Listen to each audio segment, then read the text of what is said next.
All right, this topic is called Fundamental Theorem of Algebra. This is for my Math 3 class, Unit 3 polynomials. This is our day 4 note.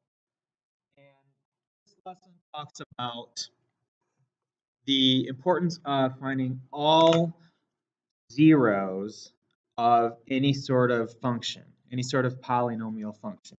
Remember, a polynomial function is any function that has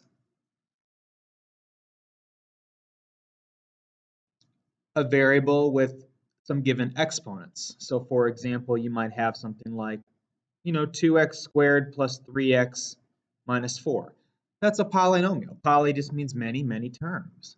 And a polynomial always has a degree associated with it. So for example, the degree of this quadratic function is 2, because the highest exponent that you see in that function is 2. And the degree is always the highest exponent.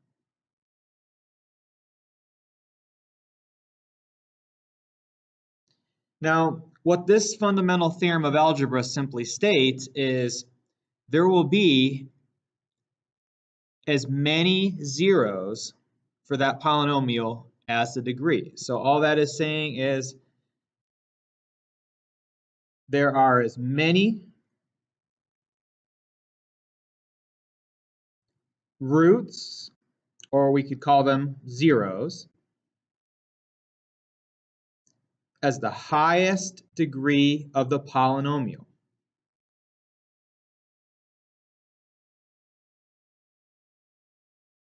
So that means that if my highest exponent happens to be 4, then there are 4 solutions.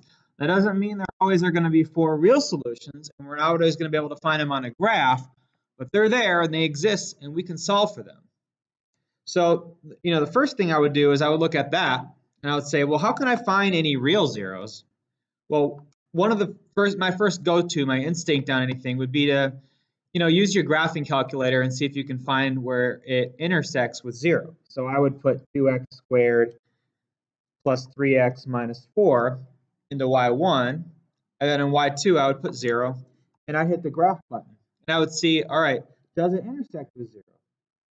In this case, it does.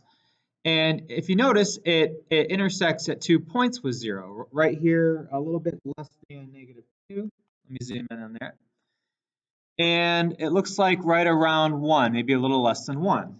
And if you have 0 in for y2, you can do second trace 5, and you can get the intersection with that. So this first 0 is about -2.35, and the other 0 is about 0.85. And because I found both of them and my highest exponent is 2, I don't have any other zeros to find. But we're going to get into some examples where, we're going to be able to see where they cross sometimes on the graph, but we're not going to see all the zeros. So we'll have to solve for them algebraically. So get out your sheet of notes. You should have this page in front of you. Let's just kind of re-establish the fact that the fundamental theorem example is a fundamental theorem of algebra. It says there's many roots, zeros as the highest degree of the polynomial. So since the highest degree in this example is 4, so there's going to be 4 zeros in the story. Now, how do I get those zeros? Like I said, I always start with the calculator.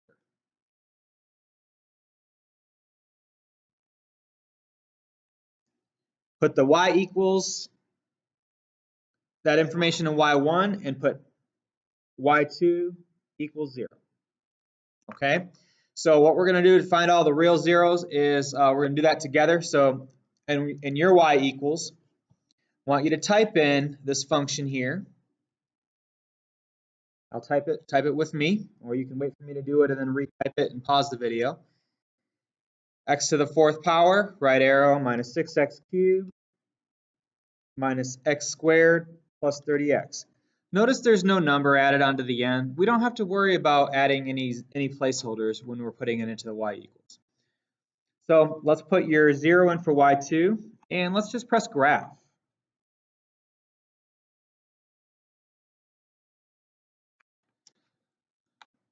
Okay, so on my graph, you will see this polynomial zigzag, and it kind of crosses in, it looks like 4 spots. One here, one there, one there, and one there.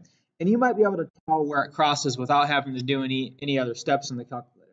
Like I can guess right there that that's going to cross at -2, 0, 3, and 5. We can double check that if you have y2 as 0 by doing the second trace intersection. So we're going to go ahead and do that now.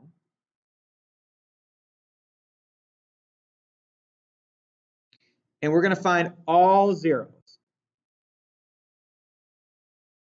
So if you see it cross 4 times, you're going to find 4 different intersections. Second trace 5. I usually like to go from left to right, so I'm going to go to the left. And I'm going to press enter 3 times. And that's indeed number 2. So I'm going to write that down.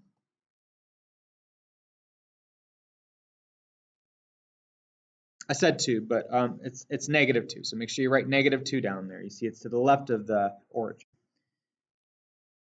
The other one looks like it's at 0. We can do that second trace 5, do the intersection and get that middle number there. 3 enters, intersection 0. I can do second trace 5 to get the third one. 3 enters, it's going to be 3. And I can do second trace 5 to get the fourth one, and it's going to be 5. And since I found all 4 of my zeros, since that's a 4, I don't have to do any additional solving. So you kind of luck out in these ones. When you get as many zeros as there are your highest degree, you don't have to do any extra work. That is your answer, okay? Just to kind of reiterate the fact that you know the zeros and factors have opposite signs. So the factors would be x plus 2, x minus 3, and x minus 5. And in fact, I'm not going to have you guys multiply that out, but if you were to say graph that in y2, instead of maybe putting 0 in there, put that, x plus 2, x minus 3, x minus 5. You know, that would be the same thing as that graph. And I can hit the graph, and if you're going to see them trace each other. And I'll show you also on a table kind of how that works as well. So there's my original graph. And after I entered that in y2, look at that. See, it's just tracing right over there. You see how I just kind of covered that there in the red? It's the exact same thing. And if you look at your table,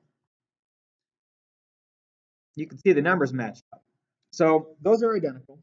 That's the factored form, and that's the expanded form. They just want you to have the zeros. Not all the zeros are going to be integers. So in this case, it says find the real zero of the polynomial function. So what they mean on here is, you know, round to the nearest hundredth, because it's going to be a decimal.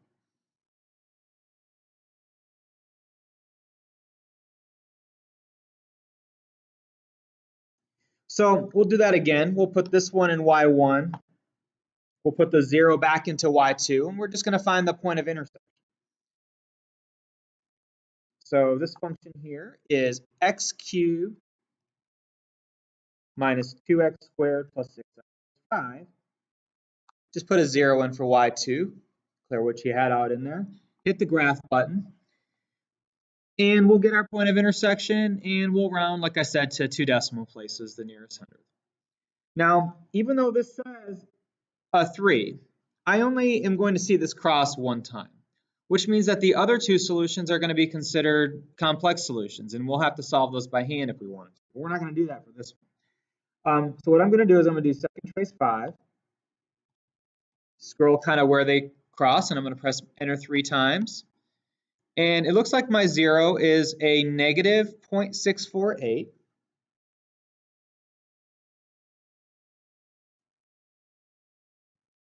Now I said to round to the nearest hundredth, so that would be about negative 0.65.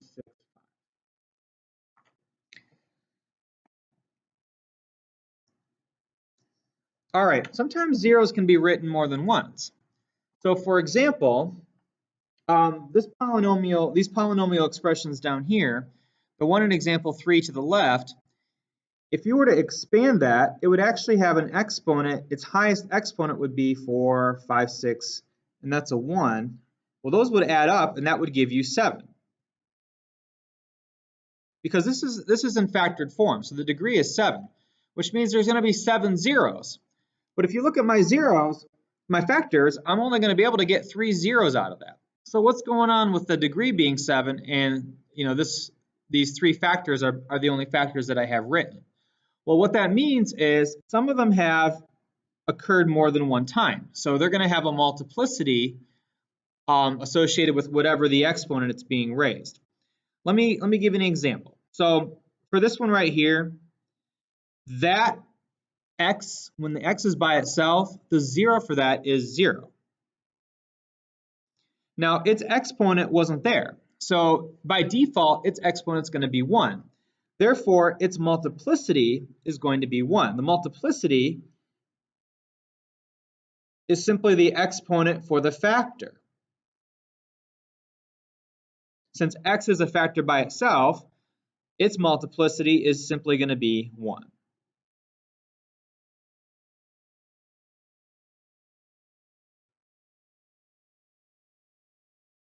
Now let's look at this factor here. What makes x minus 1 equal to 0? Well, if I set x minus 1 equal to 0, you remember the 0 and the factors have opposite signs. So if I add 1 to each side, x is going to be 1. That's my 0. But its multiplicity is 2 because it's raised to the second power. So that's like saying I have x minus 1 written twice, right? That has a multiplicity of 2. So I would say multiplicity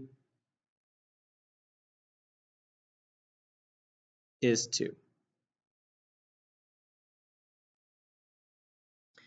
And the same with the x minus 3. Since the x minus 3 has a fourth power, that's like saying x minus 3, x minus 3. It's being multiplied by itself 4 times, so its multiplicity is going to be 4. What's the 0? Well, again, x minus 3 equals 0.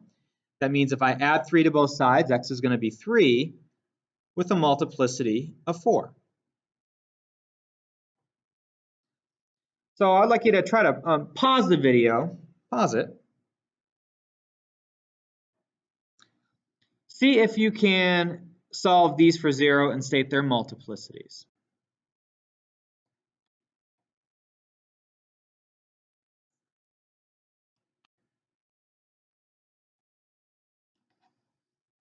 All right, hopefully you had a chance to unpause it and try these on your own. Let's take a look at that. I'm going to do that in a different color just to not confuse it with what I have over here. So what I'm going to do is I'm going to set each factor equal to 0. So I have x plus 3 equals 0. X is negative 3. Its multiplicity, well, that's going to be 7 because that's the exponent. I'm going to have 2x plus 3 equals 0. So if I subtract the 3, I get negative 3 on the right side. If I divide by 2, I have negative 3 divided by 2. So that's kind of where that fraction comes in. This is negative 3 over that number. Its multiplicity, how many is there? Well, its exponent is 2. So its multiplicity is 2. And the last one over here, 4x minus 1, we're going to set that equal to 0. Adding 1, I get 4x equals 1, and x is 1/4 with a multiplicity of 5. So just to reiterate, the fundamental theorem of algebra that says there are going to be as many zeros as the highest degree. You can find them on the graph, all the real zeros on the graph, whether they're integers or decimals, by using the intersect feature. And you can also set factors equal to 0 to get what the zeros are, and state their multiplicity by talking about the exponent for the factor. Okay, so the multiplicity is the exponent. That concludes part 1 of these notes. Didn't want to make the video too long, so I'm breaking it up into 2 parts. The second part is going to be how to find all the other zeros that we maybe can't get on the graph. All right, thanks for watching.